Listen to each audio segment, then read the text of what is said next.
Hey guys, welcome back to the channel, man. I'm excited. I'm back out in the kayak. You know, we unveiled these things a few weeks ago, letting the Nitro take a rest today. But what I want to try to break down for you today is frog fishing, and in particular, when do you throw like a plopping frog or a walking frog or the frog that's got the tail on it that goes bloop, bloop, bloop, bloop, coming through the water. I call them blooping frogs, what I kind of call them.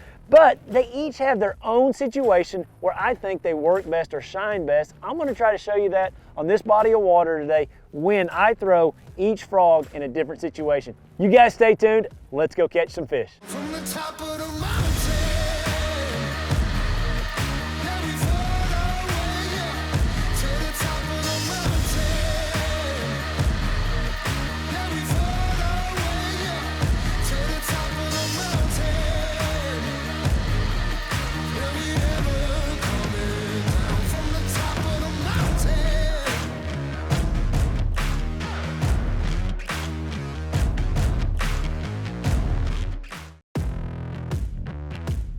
All right, so let's see what happens here. Let's see if we can go around here and get some bites on a frog. It's one of the best bites ever.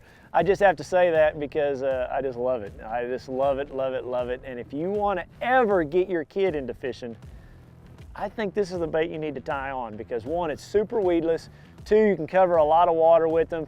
You know, they see the strike, they hear the strike. It is just a very, very cool bait to throw for kids. You know, they can make a bad cast, throw it up in a tree, throw it on the bank. It's still very weedless. An awesome bait for kids to throw.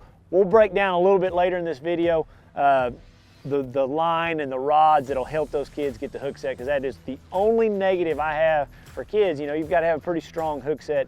You know, a lot of times with these frogs, they just get them so good. You know, they've got to collapse that body to get those hooks in them. But let's see if we can catch some fish. Awesome. Let's go. I'm ready.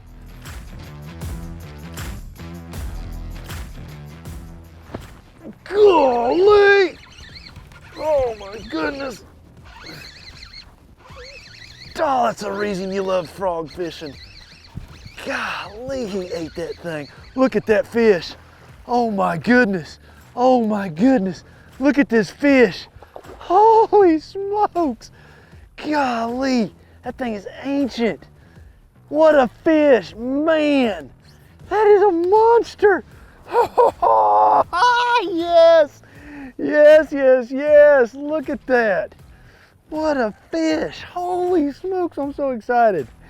Oh, that's so fun. That is an ancient fish, just old and beat up. Look at all the marks on it. Golly, what a cool fish. Yes, sirree, you ate my frog. Man, I'm kind of new to the kayak deal. And I noticed, man, a fish like that with that much power, when you set the hook, he kind of pulls the boat to you. What a fish. Thank you, buddy. Here we go, here we go. Thank you, thank you, thank you. How awesome is that? Yes, oh, I love it, I love it. Oh, yes, all right. Braid is a must, guys. I know, I feel like 90% of everybody knows it, but I still see some young anglers every now and then, you know, trying to throw it on monofilament or fluorocarbon. You just can't get a hook in those fish. You know, put that stuff on braid, get you the right setup for it. You know, I think it's really critical to have it on braid. Man, that was fun. That was such a cool bite. One thing that also I think super critical in frog fishing is how they want that frog presented to them. There are days that, you know, they want it really fast, you know, like where you just skip it across the water like that right there and then you pause it. Then you skip it and you pause it. Well, I tried that this morning, you know, it's just, obviously I can cover more water doing that, but didn't have any bites. You know, that bite right there, you know, I finally slowed down and I just started walking it back and forth, just making that thing sashay back and forth. And, you know, it's just like walking a top water that we talk about a lot in a lot of our videos. You just got to have a little slack and you walk it back and forth. And that's so critical because the speed of frog fishing, I think, is one of the biggest things in order to get your bites. So it's really just staying in one place. The beauty of that is, you know, I can just keep that frog in one spot, working it over, you know, a piece of cover, It's what I love about a walking frog is you can just still move it, but not pull it closer to your boat. So right here, I choose the walking frog because it is just so calm. I mean, just super, super calm. It's actually really shallow too, which I feel like I don't want to make a lot of commotion up there. You know, if I had a little ripple, or if it was muddier water, then yeah, you could use that plopping frog up here. But you know, for me, it's just super calm right here. And I just feel like it's a subtle way that I can not spook those fish as I'm walking that frog out.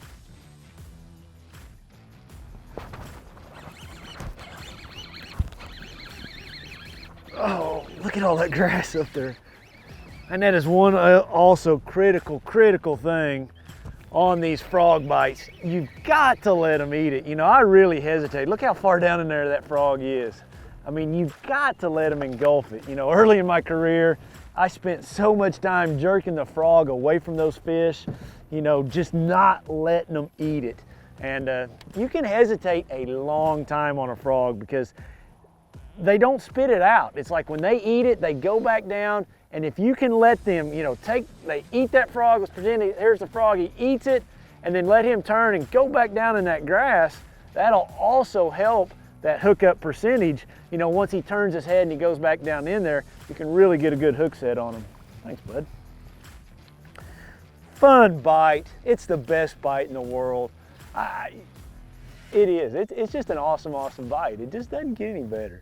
You know, I guess one thing about it, it's so calm, so, you know, everything's just, the birds are chirping, and then all of a sudden there's a big explosion.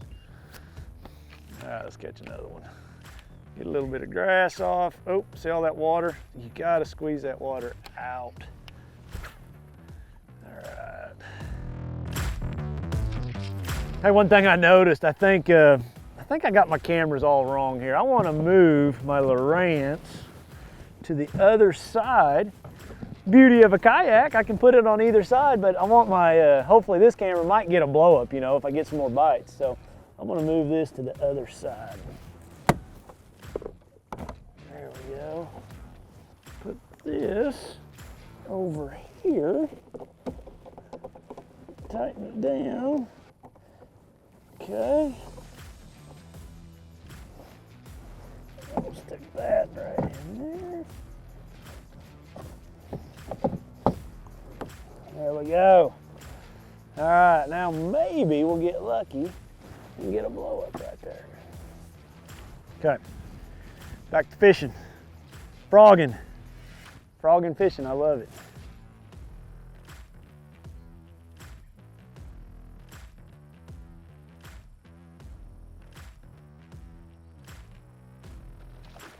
Holy, what a bite!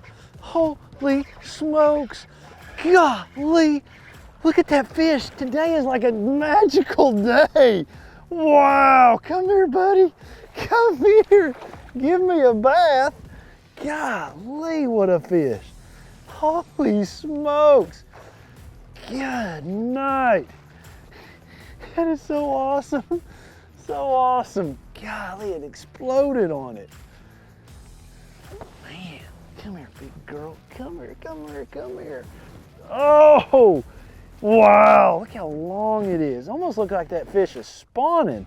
Look at his tail right there. You know, they say there's a fall spawn in a lot of places, but you can see right there with that tail, you know, it's got a little blood on it right there. So, you know, it may be a fall spawning bass. Wow. Wow, wow, wow, wow, wow, wow. All right, girl, thank you, thank you, thank you. All right, so I got down the lake a little bit, you know, and the ripples, you know, blowing, my kayak's blowing, and, you know, so I went to the plopping frog is what I call it. Not popping, but plopping. And what man, he knocked all my stuff up. I'm gonna have to get a new frog. He took the weight out. He exploded on it. So why I picked this frog up is, you know, you can see there's just not a lot of cover, flat bank, but I can cover water faster with this, you know, and yet it's still weedless because there is grass just right underneath the surface. This lake has come up just a little bit in the last few days, so you can't quite see it all, But you know, if a buzzbait, I threw it out there, I might get it snagged in that grass. This is something that with that chop, with a little bit dirtier water as we get down this lake that the wind stained, I can cover water with that plopping frog like that. So that's an instance that I need to throw this frog right here. All right, I'm gonna see if it still works without the weight. Let me get all turned around here. I'm learning on this kayak fishing, but I'm learning I can catch some big old fish out of it. Hallelujah, amen. That was cool. What a bite.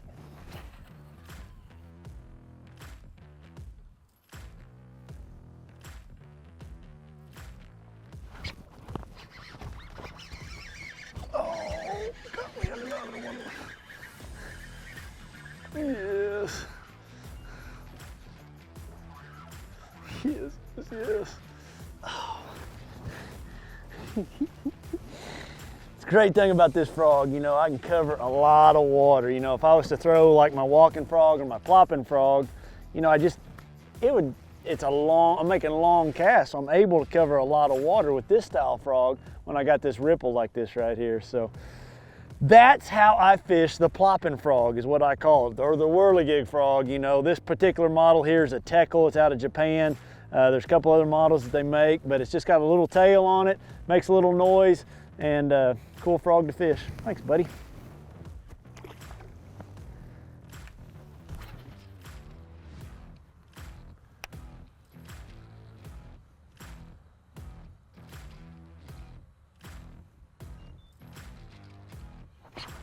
Wow, he didn't even like explode on it. He just kind of come up and got it. Oh, it's a good one too. Holy smokes, I'd have never dreamed that. Holy smokes, he just kind of slurped it. Golly. Oh man, what a day fishing. I don't want this day to ever end.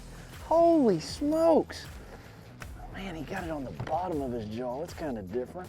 Oh, awesome, awesome. Look at that big old head. Golly, that is so much fun. So right here, I'm throwing this plopping frog because I got in the ripple. I got open water, I can cover water. You know, if I was to use one of the other two frogs in this situation, man, I can't cover enough water. Oh, thank you, girl. What a relief. So right here with this situation, that's why this frog works. I'm able to cover water. You know, a buzzbait or a choppo, there's some grass right underneath the surface. That stuff could get snagged in it. This is the efficient frog for this kind of stuff.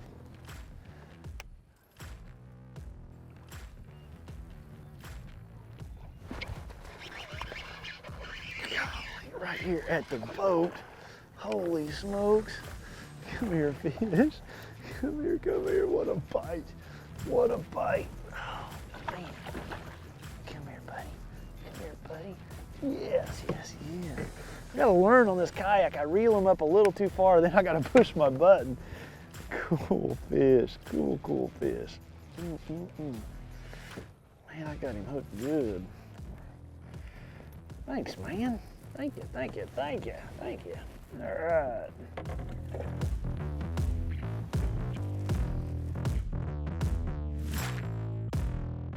Okay, so we've moved up the lake a little bit, and this makes a really drastic edge. You know, the grass comes out and then it stops, and I've got, you know, more ripples down here than I had on that other end. That would be an instance where that popping frog would work. You know, I could throw it up in that grass, work it 3-4 feet out to that deep water, reel it in, make another cast.